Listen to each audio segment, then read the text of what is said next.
Well, welcome to Ask a Pro, where students interview professionals who have succeeded in their chosen career field. So today, we welcome Maddi O'Connell, who is pursuing a career in the theater and is a senior at St. Ursula Academy in Cincinnati. Maddi, thank you for joining us today. Thank you for having me. Awesome. Great. Well, our professional for today is Hannah Ryan, who is the resident director of the Broadway sensation Hamilton. Hannah, thank you for your time today and your professional expertise. Absolutely. Looking forward to it. Well, that's awesome. So, Maddi, if you would, could you tell us a little bit about your acting, your drama career so far? I know you're in school. It's my understanding that you've been a part of the children's theater in Cincinnati since you were 9. Is that correct? Yes. So what have you done in that time frame? You've been studying being a director, you've been acting. What kind of work have you done? I've been doing musical theater mostly.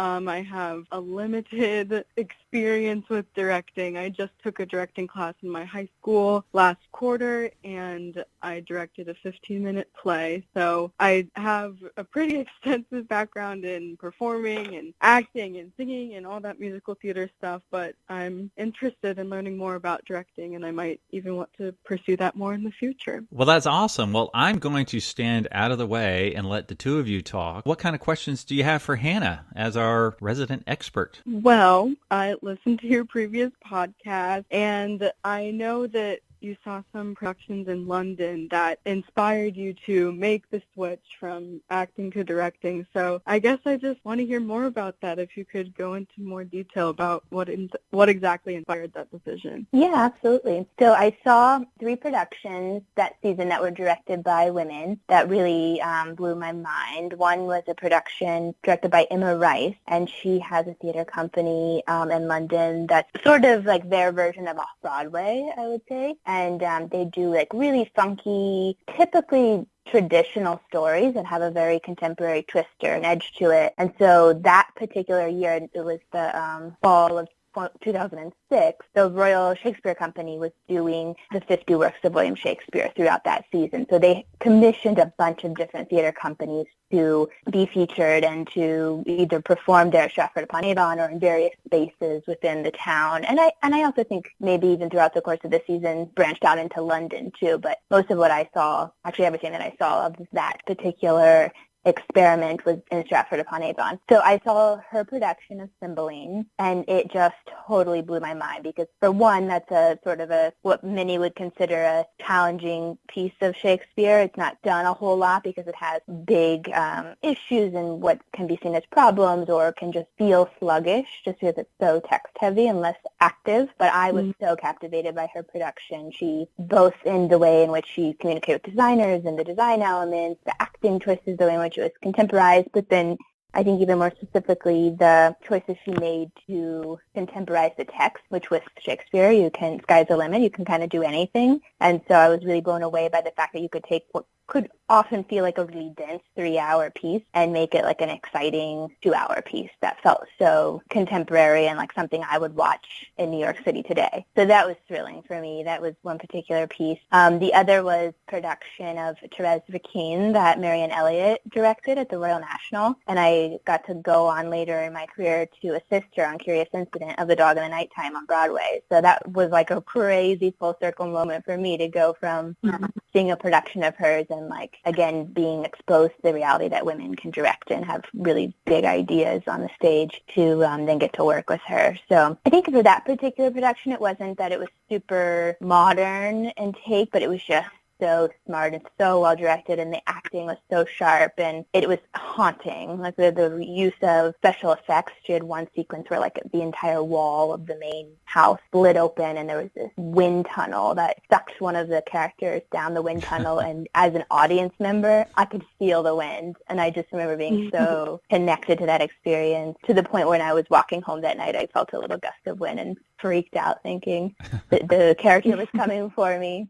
So it just felt very alive and active, yeah. And then the third production was Katie Mitchell's The Seagull, which she actually has since gone on to write a book about that production. And, like, through that book, it's, I believe, her perspective on how to direct a piece, how to direct a classic specifically and take a traditional text and make it relevant for today. And so to have seen that production, be so inspired by it, and then to later buy that book off a bookshelf and study her method in direct connection to a production that I had gotten to experience has sort of become like the fabric of my approach as a young director when I was first getting started. So another really cool, like, full circle experience for me. Very cool.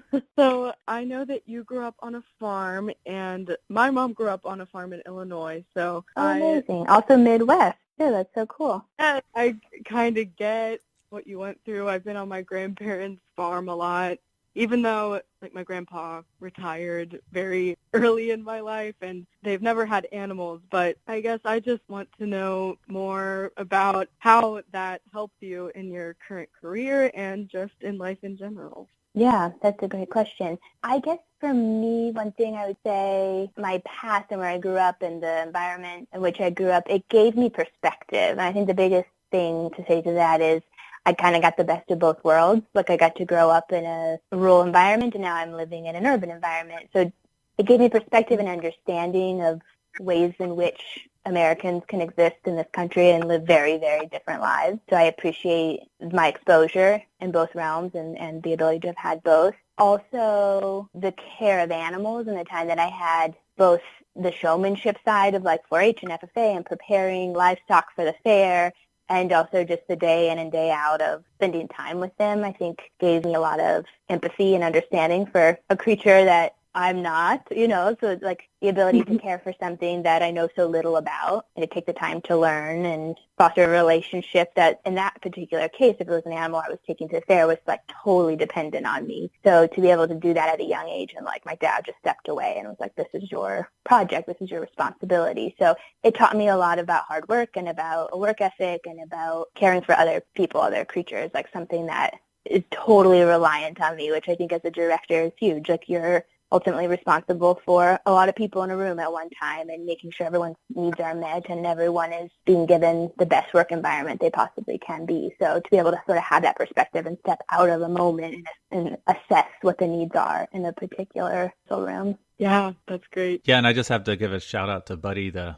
sheep, right? Or Buddy the lamb. Oh, yeah. Buddy, yeah. Yep, exactly. So what else would you like to know, Maddie, about a resident director role? Is there anything in particular, such as how she chooses different members or the casting process or anything? To me, it's just an amazing world that you're attempting to step into. I'm sure there's a lot of different things you're wondering about. Yeah, so I'd never even heard of a resident director until I learned about you, Hannah. Mm-hmm. I mean, I know that you put in new cast members to Hamilton and you make sure that the integrity of the production is kept the same as when it first went on Broadway. But what other things do you do? Are you in charge of choosing new members of the cast or, hiring new people? Yeah, I do take part in the casting process. I'm not always involved, but from time to time I get to step in and be a part of auditions. And depending on an actor's exposure to the show and the audition process, it can be very different. Like, some people come in and they audition once and then they get seen by the creatives and then they're cast in the show like a week later. It can be really quick. It can also take as long as I know people have gone through casting for 9 months before they get the job, or people who are still being seen and haven't booked a show. So it depends on where the person comes in and at what point they come into the process and who we're looking for and where. And that we have multiple companies. It's kind of a rolling door situation where if someone leaves in one company, that spot's available, and the next week it might be in another company. And just one call out to that effect, one of the previous guests was Tamar Green at the Chicago company of Hamilton, and I was just floored by his audition process. And I believe it was, he auditioned 14 times or so over a year and a half. Wow. And he had 4 or 5 callbacks. And I had to think, you get a callback and it's like, I'm there, I'm in. But he still did not get the job after, I think it was 5. I'm like, how do you stay positive after so much? And he's like, you just have to keep moving. You got to persevere. And then he did get a role. And then once he got that role, he ended up, now he's George Washington. So like you said, Hannah, it could be a week. It could be a year and a half. Yeah. And you just have to persevere. Yeah, it's so dependent. Yeah, totally. So typically when I would see people, they would have already been seen by the casting director. So they either got there through an agent appointment or an open call, which is where you can get into an open call either as a member of Equity or not. They have non-Equity open calls as well.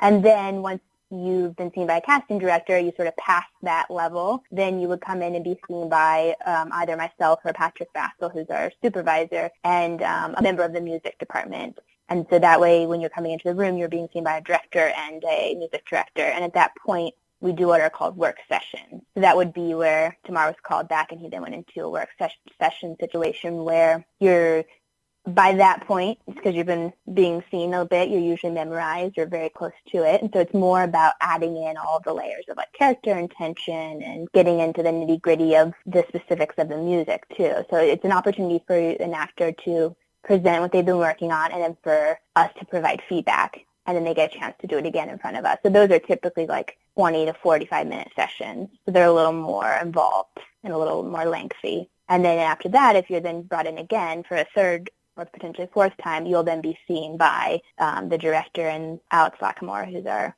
head music supervisor. And then potentially eventually Lynn. We film every audition that gets that far along so that he also has a say in the process, and our producer as well. Wow. Well, Maddie, what did you pick up, or what questions might you have? I know you only had you said a 15-minute play that you directed. Was there anything during that process that you were like, wow, how do you do this? Or what should I be doing here? Or was there something that you were kind of wondering a little bit more about you could ask Hannah? Definitely. The main thing that I think I struggled with was balancing so many things at once, not like in the one act itself, but also with the rest of my life. So how do you manage your time and all those parts organized? Yeah, it's not easy. It's definitely a task. You get better each time you do it, so you have to kind of be graceful towards yourself and know that it's never actually going to be perfect. So you get in every new opportunity as a chance to try to balance it even better. I sort of see it that way because it is difficult. It's difficult to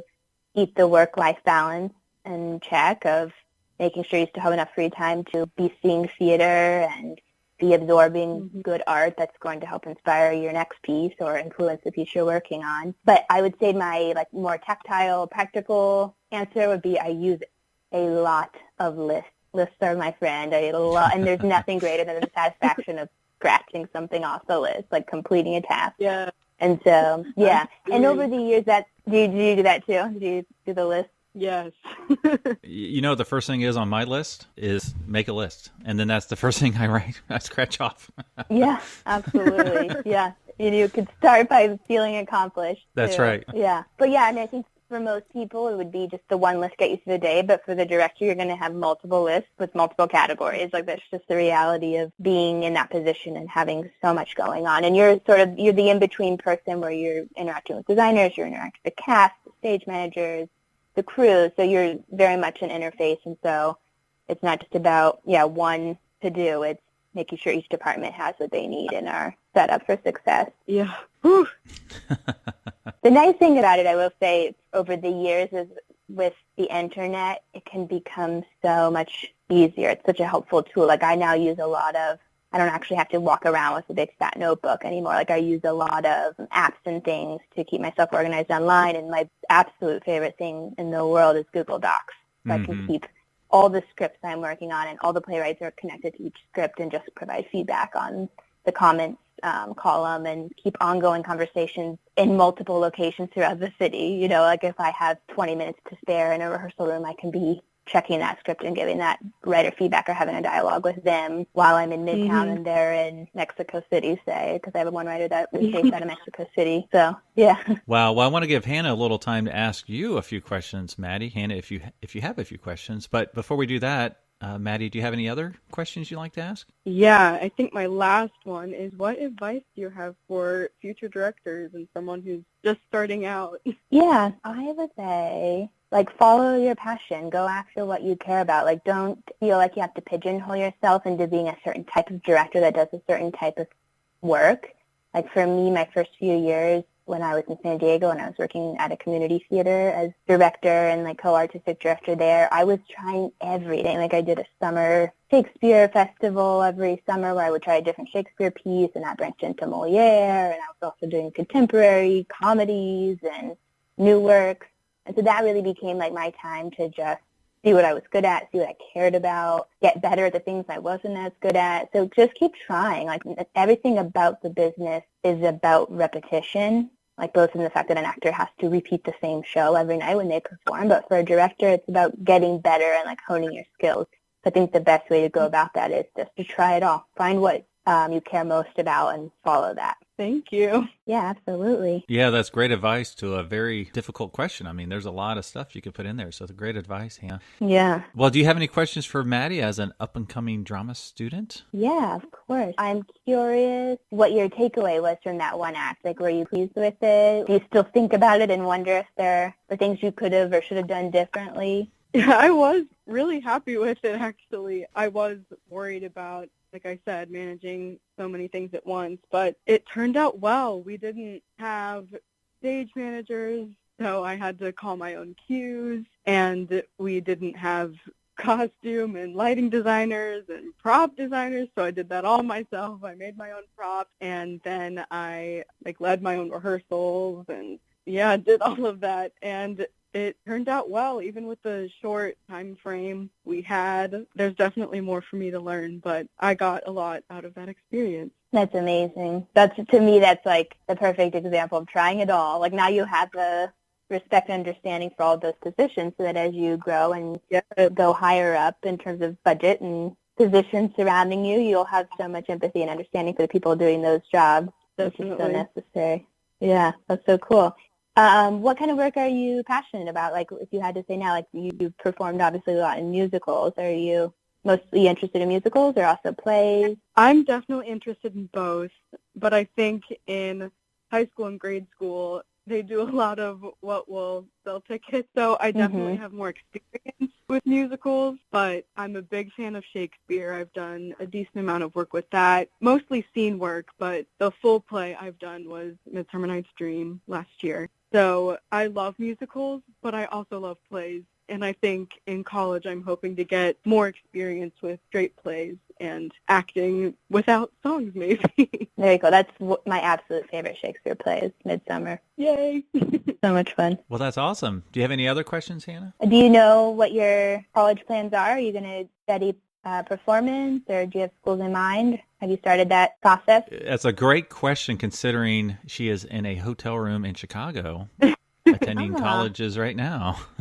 So I'm in the middle of the audition process. I had 2 shows in the fall semester, so I couldn't get any of my auditions in then. So they're all weekends back to back. But I do plan on studying performance, musical theater or theater. I'm applying for acting as well, just broaden my horizon and so that I have options to choose from eventually. I have my list of schools set. I'm at Chicago Unified auditions right now, so I've added some walk-ins on. So it's pretty stressful, but for sure right now I know that I'll be going into performance, and maybe I will get into a liberal arts program where I can also get into the technical parts of theater and more directing, and maybe I can make some costumes. So it'll all depend on where I get into in the end. That's amazing. Break a leg with that process. I know it's not an easy one, but yeah, congratulations. We will wish you luck because your next audition is, in less than an hour? Yeah. Or about an hour from now? Wow. Wow. We're live and with the process. You got to love that. That's it never great. stops. Well, thank you, Maddie, for asking such great questions, and Hannah for being such a professional pro with some great advice. Just as a reminder for our listeners, you can listen to Hannah's career journey. We posted it a couple weeks ago, episode number 46, and you can learn all about her career journey from a farm in Ohio with her little lamb Buddy to Broadway. Thank you, both of you, for joining us today. I think this is really fun and exciting, and hopefully our listeners will learn from you guys asking each other questions. Thanks for having us. Thank you.